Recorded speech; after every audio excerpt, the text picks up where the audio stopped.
life expectancies in this country for men hover around, depending on race, depending on what states they're in, hover around 80 years old. Women are not much better. It might be 82, okay?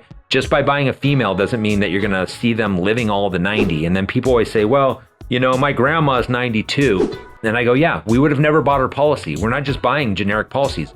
We are buying people with pre-existing conditions where it statistically shows that they are more than likely than the average person in their subset of life, right? Their gender, their race, where they live, etc. These are people who are much more likely to die in a certain period of time than the average vanilla person in their subset of life.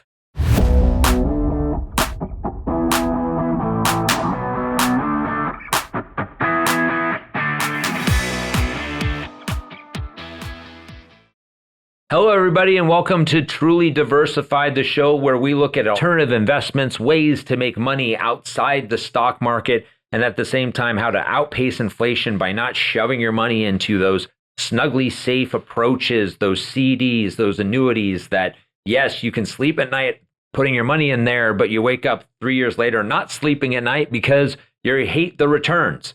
On the other side, you've got the stock market, and some of those years you have big years, but sometimes you can't sleep at night based on how our economy or politics or foreign wars or COVID affect those situations, leading to smaller earnings because things that are out of your control are controlling your bottom line. So here's where this show, we show you how many smart, savvy, rich investors, the Warren Buffetts, Credit Suisse, Deutsche Bank, these kind of people where they're putting their money secretly and have been making money. The problem is for many of you investors at home, you go, yeah, well, I don't have the millions, I don't have the billions to play in their 1% game, their VIP game. But here's the game changer, folks. You can, and we can help you get access to exactly what they're doing. So if you've listened to the show before, I've talked to people like Barry Neal at Equilife. I've talked to other people at other companies that run life settlement funds. So essentially their portfolio. What they do is they buy a group of policies in life insurance, and you can buy in and own ownership into those policies at fractions, and that's how it works, and you get an overall return. So like currently, I think like Barry's company right now is, you know, you get an 82% estimated return. What does that mean? You're buying into let's say five policies, you're gonna have ownership in each policy. I think the way it breaks down is if you did a $50,000 investment, you own about 2% of every death benefit in his portfolio. And all that money totaled up will be about an $82,000 gain. Okay, so if you did $100,000, you're getting $182,000 back over time, right? That's how it works. I want to announce today that I have something new for you, which is revolutionary. Because we always say, hey, be like Warren Buffett. And that's as close as you could get to doing what Warren Buffett does. Warren Buffett just buys policies and then sits and waits. That's all he does. He buys the policies. This is hedge against the market. It's really simplistic.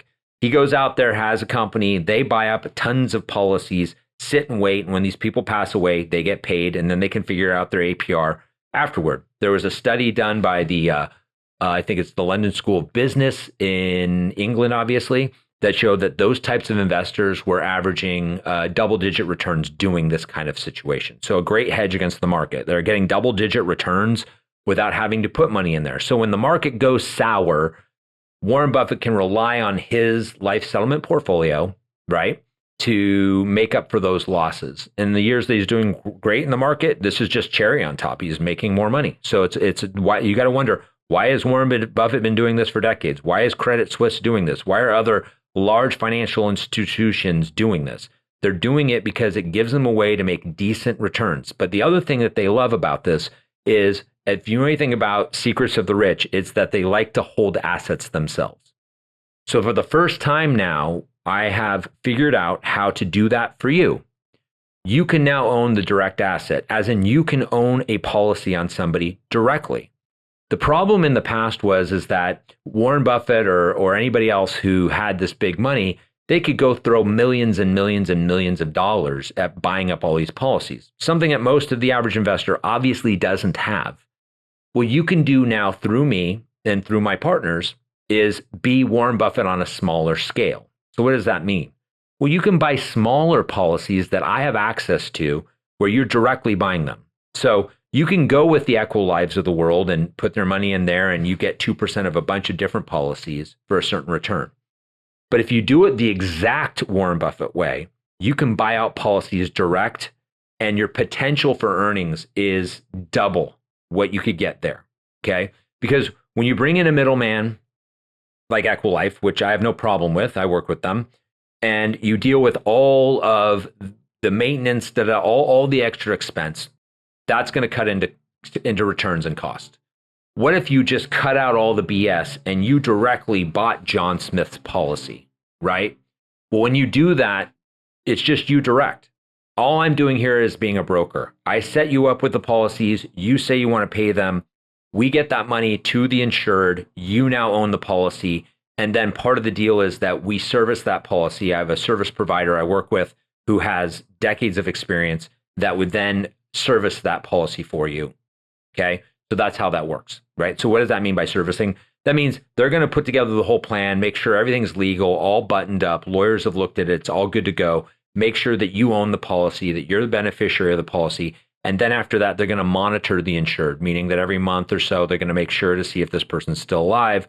The moment they find out that person is gone, they're then going to go and get the death certificate for you and get you paid ASAP so your APR is higher. So let's look at an example of what that looks like, okay? Right now, currently, there is a policy out there that is available for $150,000. So the death benefit is $150,000, period, end of story, okay? So if you bought this policy tomorrow and the person passed 6 months from now, you're getting $150,000. If they die 2 years from now, you're getting $150,000. If they die 6 years from now, you're getting $150,000.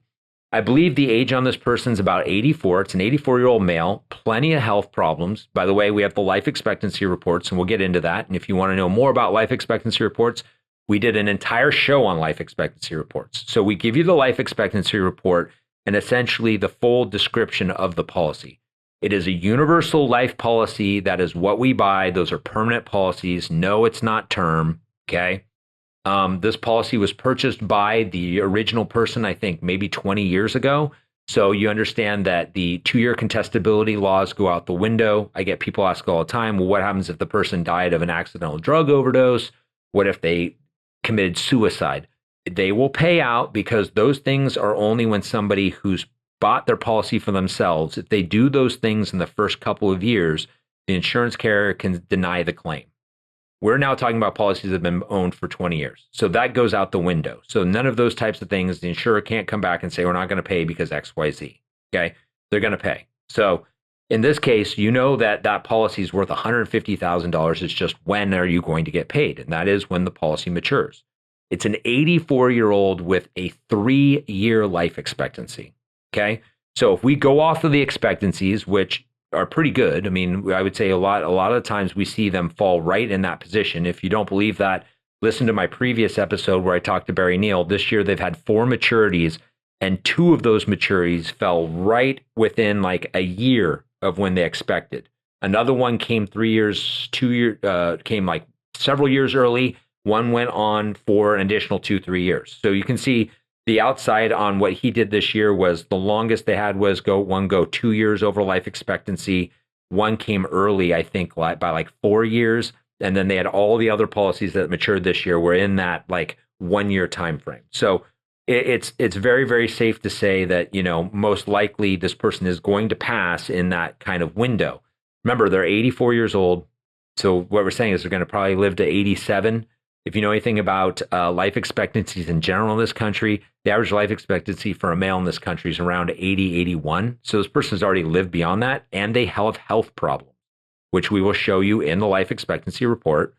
So let's say this person actually does die on time at 87. I believe I think your APR on this is somewhere in the 30% range. That's right, 30% range. I mean, we're talking double, triple what people are making in the market. We're talking 5 to 6, 7 times more they make in safe money. And the purchase price for that would be $60,000. To buy that policy that's worth $150,000, all you have to do is plunk down $60,000 today, you get that $150,000. The company I believe on the insurance is this. It might be AXA Equitable, A-rated, strong insurance carrier. They're not going out of business. That's insane. They're absolutely strong. So that's where your payment's going to come. Your payment will actually come direct from the insurance carrier.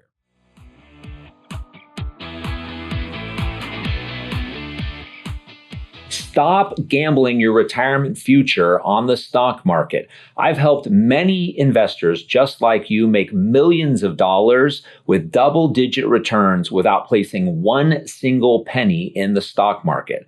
Look, this is a proven strategy that ultra-wealthy, savvy investors like Warren Buffett have used for decades to hedge against stock market risk. So if you're interested in learning how to make competitive returns without stock market risk in an investment that is not affected by politics, worldwide events, or economic woes, all you have to do is simply click on this link below to learn more.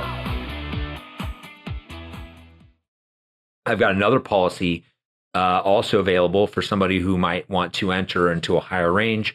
It's a $500,000 death benefit on a woman that I think is about 78 years old with a 6-year life expectancy. So you can see she's expected to live to about 84. Several health problems she has. We have the full life expectancy for you to look at. And you can purchase that policy for $130,000. So yep, put down your 130, you wait it out, and at the end of the day, you're going to get your $500,000. If she was to pass again right around expected, you're looking at, again, I mean, the rate of return is I think somewhere in the 30% range. I'd have to crunch the numbers again, but we have all this available on data for you to look at. So it's such an easy thing to look into if you want to buy policies direct, because what we're going to do is there's a 2-pager that we've put together. It explains just what I told you. Who's the insurance carrier? How old is the person? How long they're expected to live? Here's everything that's wrong with them in a summation. And then we break down the numbers. If this person died in a year, how much money would you get back as APR?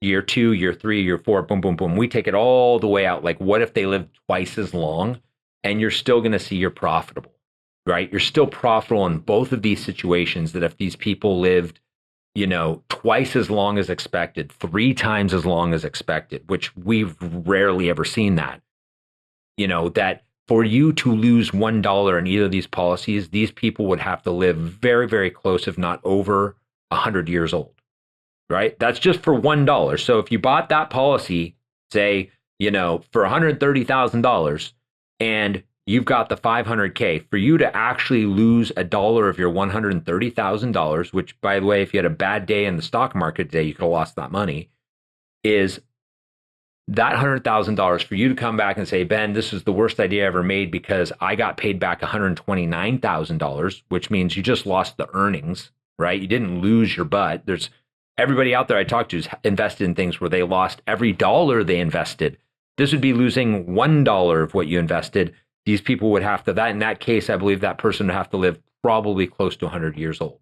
How likely is that? Well, it's very, very, very unlikely. I've been in this industry for almost 3 decades now. I don't think I've had one case that I've ever been involved in where the person lived over 100 years old. Not one. You're talking, hundreds of policies I've dealt with. I have not seen one person in the nearly 3 decades I've worked in this business where any of the insureds lived over 100. Why?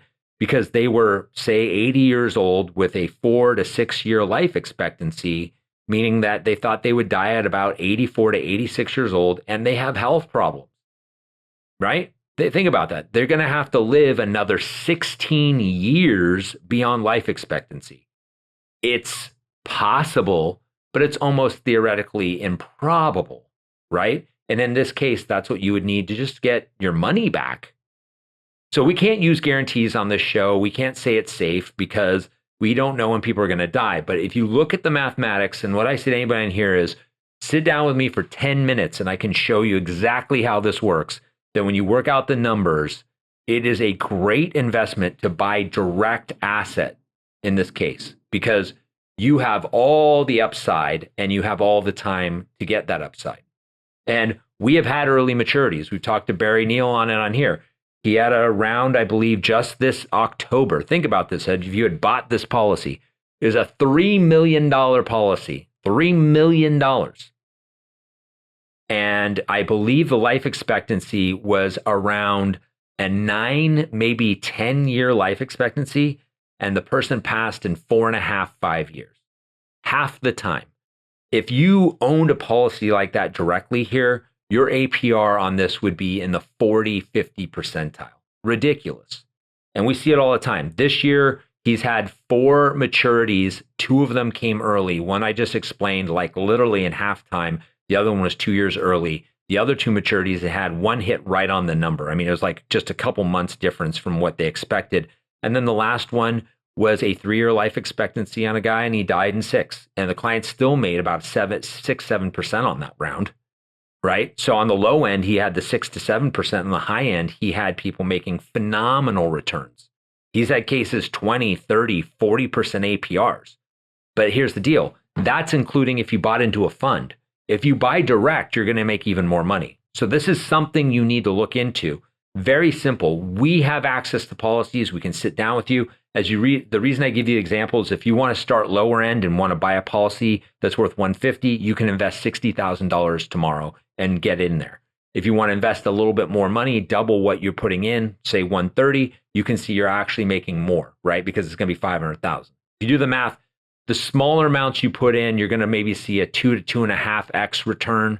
But you can see that if you put 130 in, you're making more than 3x, right? You're making 3.5x. So the larger policies are going to be more cost effective, but you have to put more money in, right? But at the end of the day, the payday is going to be better, but probably a little bit longer, right? The shorter term policies obviously make sense. If I have a short term policy, it's going to cost a little more because we had to pay that person a little more, right? Think about this. If it's a $150,000 policy and the guy is 84 years old and knows that he's going to die in 3 years, we've got to pay him more money, right? Because number one, he's a guy, they're more unhealthy. Number two, he already knows that he doesn't have a lot of years left, so you have to pay more. You get a female, right, just slightly a little bit younger with a slightly longer life expectancy. That is not the in vogue policy people want. You can get a home run there. And you go, oh, well, I don't know. It's a woman. They live longer, blah, blah, blah. Yeah, here's the thing, though. I can tell you right now, the case we had in October that I told you about, that Barry was in, $3 million, that was a woman in her 70s. Wasn't a man. So it happens all the time, right? You can't just go off of the roadmap, because at the end of the day, folks, you got to realize that life expectancies in this country for men hover around, depending on race, depending on what states they're in, hover around 80 years old. Women are not much better. It might be 82, okay? Just by buying a female doesn't mean that you're going to see them living all the 90. And then people always say, well, my grandma's 92. And I go, yeah, we would have never bought her policy. We're not just buying generic policies. We are buying people with pre-existing conditions where it statistically shows that they are more than likely than the average person in their subset of life, right? Their gender, their race, where they live, etc. These are people who are much more likely to die in a certain period of time than the average vanilla person in their subset of life, okay? We just don't go buy anybody. We buy policies that have to fit, and that is they all have to be more unhealthy than the average person in their group, okay? So again, it's a great thing that we've now added on where we can go through and help you pick out policies. Like I said, right now, the 2 I've got sitting in front of right now is $60,000 gets you $150,000, right? $130,000 gets you $500,000. That's it. First one is a 3-year life expectancy. Second one's a 6-year life expectancy. So you can see how it works. If you're interested, spend 10 minutes with me on a Zoom. I will pull up the paperwork, show you very easy to look at. First part is detailed. Where's the policy at? How old is the person? And if you got paid along the line, when and how much it would be. And the last 3 pages are the in-depth analysis of their life expectancy, medical history, social history, medications, labs, and then a breakdown of how the doctors determine what their life expectancy is. And then we give you all that information. And if you're ready to go, we'll go ahead and make the offer to that client base that has the insured. The money is then held through legal channels. You're going to sign documents. We're going to make you the owner, and then they get the money, and away we go. And then we service your policy for you. So no fuss, no muss. You just are able to sit back, and we let you know when the person dies, and we collect that payment for you. Okay? So that's where it's heading this year. You're going to hear a lot more about this from me in 2026 about buying individual policies for people who are accredited, meaning that you can afford to do that if you have more than $1 million. This is where it's at. We can now have you play Warren Buffett's game. You can get in that VIP section and you don't have to pay millions of dollars to do it. You can do it with as little as $50,000. You can buy policies for $100,000. Now you're doing exactly what Warren Buffett does. He owns the asset, and at the same time, he's able to then just pay and wait and not deal with everything else. We handle the rest. So that's the thought of the day here on Truly Diversified. I want to thank you so much for joining me, and we will talk to you next time. Thank you so much.